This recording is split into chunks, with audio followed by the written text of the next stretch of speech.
Hi guys, నేను సిఆర్పిఎఫ్ఎస్ఐ కార్తికేయన్ మాట్లాడుతున్నాను. 8th Blue Night rank first attempt select అయ్యాను అనమాట. ఈ వీడియోలో నేను మెడికల్ గురించి చెప్పాలనుకుంటున్నాను. ఎందుకంటే చాలా మంది మెడికల్ ఎలా జరుగుతుందన్న క్లియర్గా చెప్పండి అని చెప్పారు. సో మీకు ఎవరికైతే డిఫెక్ట్స్ ఉంటాయో, మెడికల్ డిఫెక్ట్స్, ఓకేనా, వారందరికీ ఇది ఒక గుడ్ న్యూస్ అని చెప్పాలి.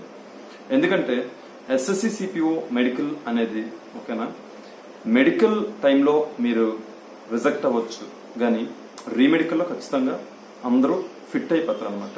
ఓకేనా, except colour blindness and over sight అనమాట. ఓవర్ సైట్ అంటే 2 కన్నా ఎక్కువ ఎవరైతే ఉంటారో వాళ్ళు మాత్రం రిజెక్ట్ అయిపోతారు. అది కూడా మనం 100% చెప్పలేదు. ఓకేనా, అక్కడ ఆఫీసర్ మంచివాడైతే అది కూడా మీకు అయిపోవచ్చు. ఓకేనా, ఫస్ట్లీ అక్కడ మెడికల్లో అక్కడ ఏం చూస్తారో మీకు చెప్తాను. ఓకేనా, అక్కడికి వచ్చేసరికి మెడికల్ మార్నింగ్ నుంచి ఈవినింగ్ వరకు జరుగుతుంది అనమాట.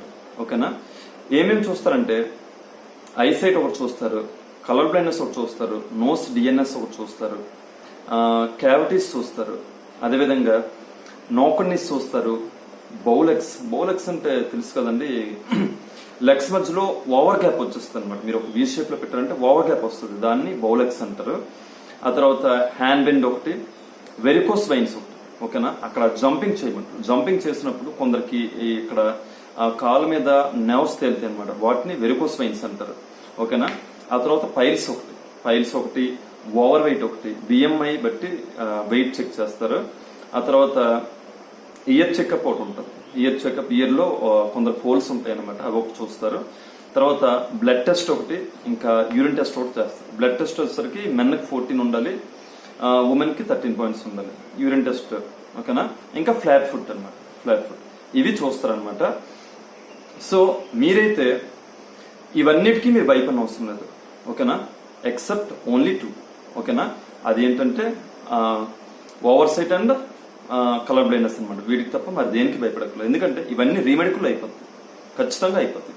నా సీనియర్స్ ఉన్నారండి, నా సీనియర్స్ కూడా నాకు చెప్పారు, ఏం భయపడిన అవసరం లేదు, మీరు హ్యాపీగా వెళ్ళండి, అయిపోద్ది. మెడికల్లో ఒకవేళ అన్ఫిట్ అయినా రీమెడికల్లో ఖచ్చితంగా ఫిట్ అయిపోద్ది అని చెప్పారు. మేము అలాగే వెళ్ళాము. అక్కడికి వెళ్ళేసరికి ఆఫీసర్స్ వచ్చేసరికి చాలా సీరియస్ గా మాట్లాడతారు, సీరియస్ గా స్ట్రిక్ట్ గా ఉంటారు అనమాట.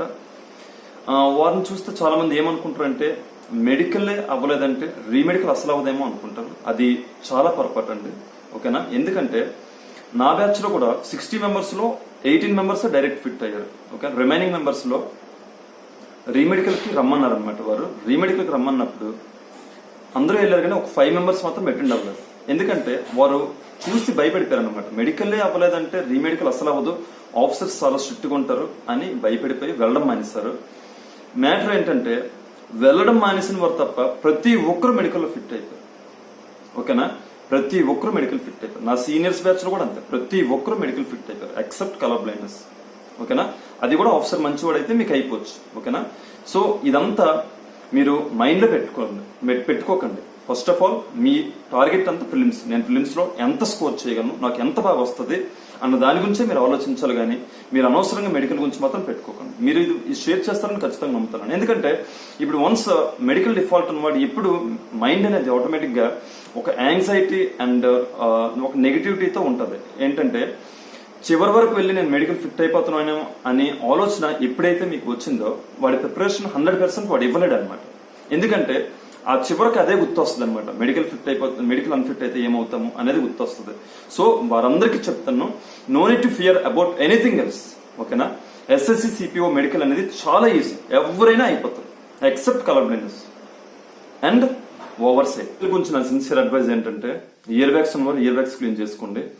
అండ్ యూరిన్ ఇన్ఫెక్షన్స్ ఉన్నవారు హాస్పిటల్కి వెళ్తే టాబ్లెట్స్ ఇస్తారు, అది 1 వీక్ లో తగ్గిపోద్ది. అండ్ బ్లడ్ తక్కువ ఉన్నవారు ఇంప్రూవ్ చేసుకోండి.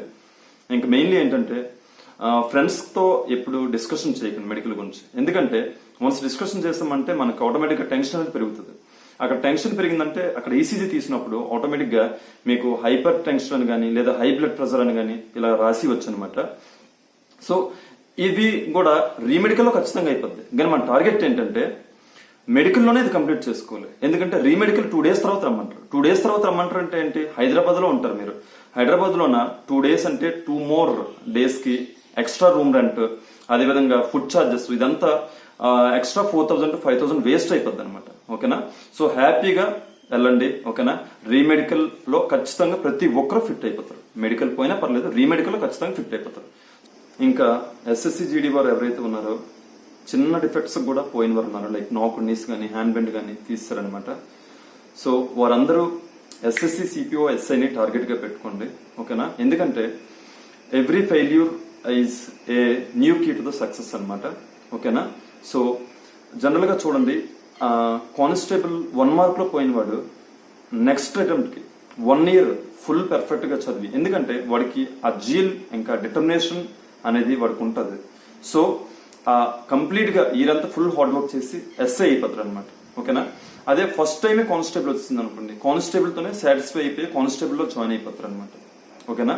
సో అదేం లేదండి, there is nothing like anything. ఒక ఫెయిల్యూర్ వచ్చిందంటే దాన్ని మనం సక్సెస్ గా మార్చుకోవాలి. లాస్ట్ టైం నా ఫ్రెండ్ అని చెప్పాను కదండి, జీడీ మెడికల్ పోవడమే వాడు 1 more extra year చదివి ఎస్ఐ అయిపోయాడు అనమాట. మీరు కావాలంటే ప్రీవియస్ వీడియోస్ చూడండి. అదే విధంగా మీరు కూడా టార్గెట్ పెట్టుకోండి. 1 year is more than enough. ఎందుకంటే సిపిఓ మెడికల్ పోవడం అనేది ఉండదు, except colour blindness and over sight, ఓకేనా. సో నెక్స్ట్ టైం మరి మంచి వీడియోతో వస్తాను. ఓకే గైస్, మీరు share and like and subscribe my channel. Until then take care and Jai Hind.